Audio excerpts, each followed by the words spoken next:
love hearing Alex tell his story. My version of the story comes from the Onondaga. It's slightly different. A little more emphasis on Adadarho, as I call it. Now, as you can hear from this, well, you'll hear threads of this tale through the whole evening, as pieces of the story will emerge again. Now, this tale lets us know that the Iroquois took a great deal of time to make their decisions, and they would let everyone have their say, and they formed extremely strong bonds with each other. Now, this confederation held strong all the way until the Revolutionary War. The council at that time could not decide who to back, so they let it up to each one of the nations. The Oneida and the Tuscarora could not bring themselves to fight the colonists, the Americans, where the other group of the Confederation sided with the British because they had been allies with the British during what we call the French and Indian War. Now, let us move a bit closer toward the War of 1812. Let's hear of a circular that came out of Meadville into Warren early in the War of 1812. Your state is invaded. Citizens to arms. The enemy has arrived at Erie, threatening to destroy our navy and town. His course, hitherto marked with rapine and fire wherever they touched our shore, must be arrested. The cries of infants and women, of aged and infirm, the devoted victims of the enemy and his savage allies call on you for defense and protection. Your honor, your property, your all require you to march immediately to the scene of action. Arms and ammunition will be furnished to those who have none at a place of rendezvous near Erie, and every exertion will be made for your subsistence. The delay of an hour may be fatal to your country in securing the enemy in his plunder and favoring his escape. David Meade, Major General of the 16th Division of the Pennsylvania Militia. Warren County men turned out in a big way. Why? Well, much of the reason comes from what had happened in the past. The winds of war. Tonight, you will hear how the courage and fortitude of Warren County people was formed. The War of 1812 was a continuation of our war for independence in many ways. The settling of the West was still in question, since the British still maintained their forts and encouraged the native allies to continue to fight. In the East, the war was over seamen's rights and free trade. Even this issue impacted the settlers in Warren County because the early settlers used the waterways for trade. Foremost, though, was fear of the Indians. And to understand what was in the settlers, the people who lived in Warren County's minds, we need to go back in history to look at how the winds of war blew into Warren County and what stories those winds carried. Now, many stories come from Darius Meade, John Andrews, Elijah Davis and his son Abraham, Daniel Horn, and about 60 other men and fathers and sons who fought in the Revolutionary War.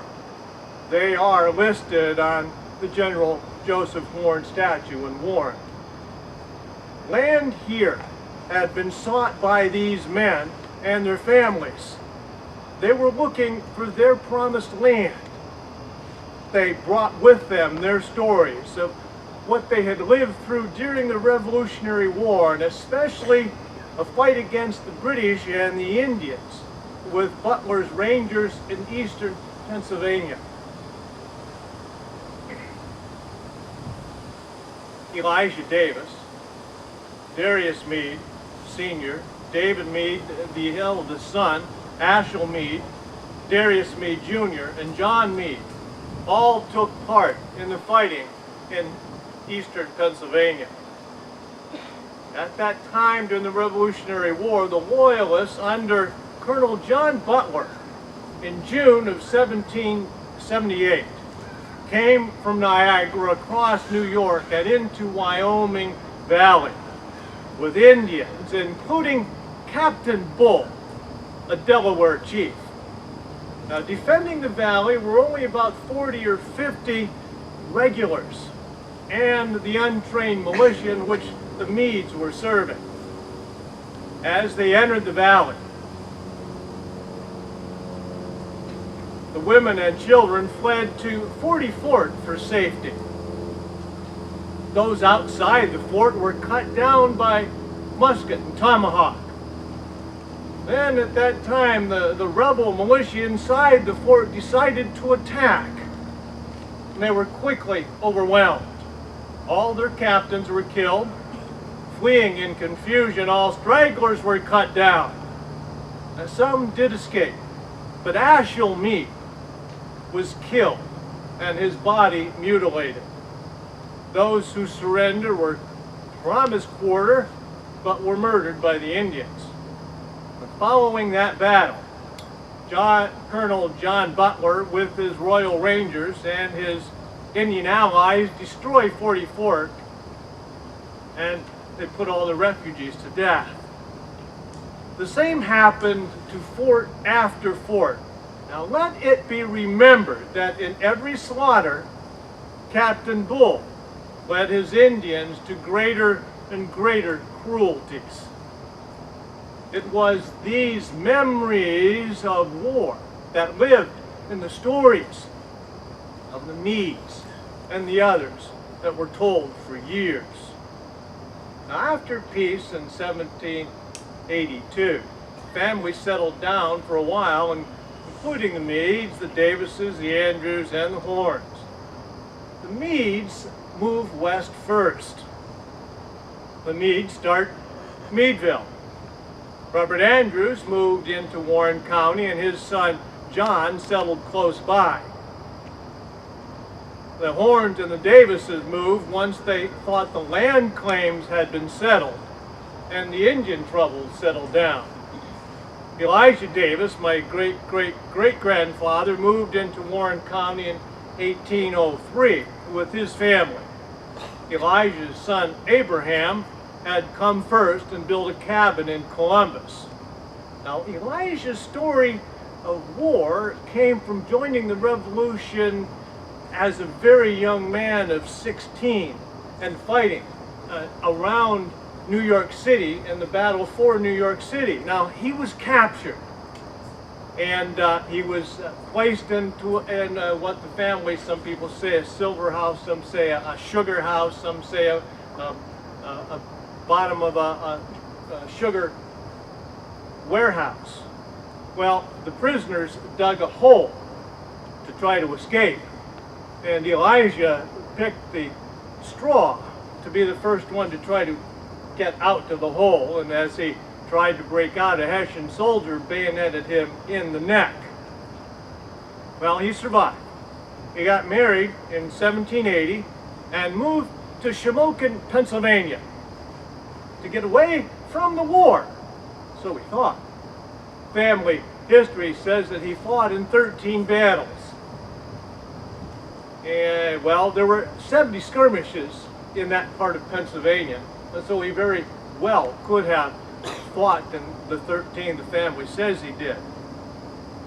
Now, he was in Shamokin when the Meades were there, and near Daniel Horn. Daniel Horn moved into Warren County in Columbus and lived next to Abraham and his father Elijah.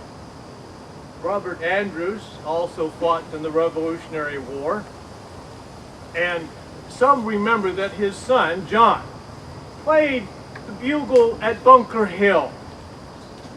It may be that everybody's son played the bugle at Bunker Hill and there were only buglers there, but we don't know.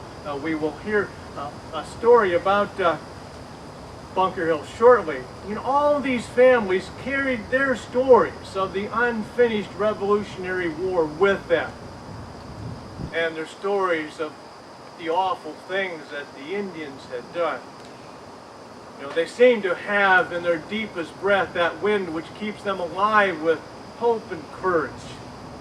Now, Warren has given honor to one of the greats of American history, General Joseph Warren, whose statue is in the city of Warren, and on that statue are the names of those who are buried in Warren County who fought in the Revolutionary War and in the War of 1812. Let's hear one story that took place at the beginning of the Revolutionary War, and Debbie Hornberg will tell that story.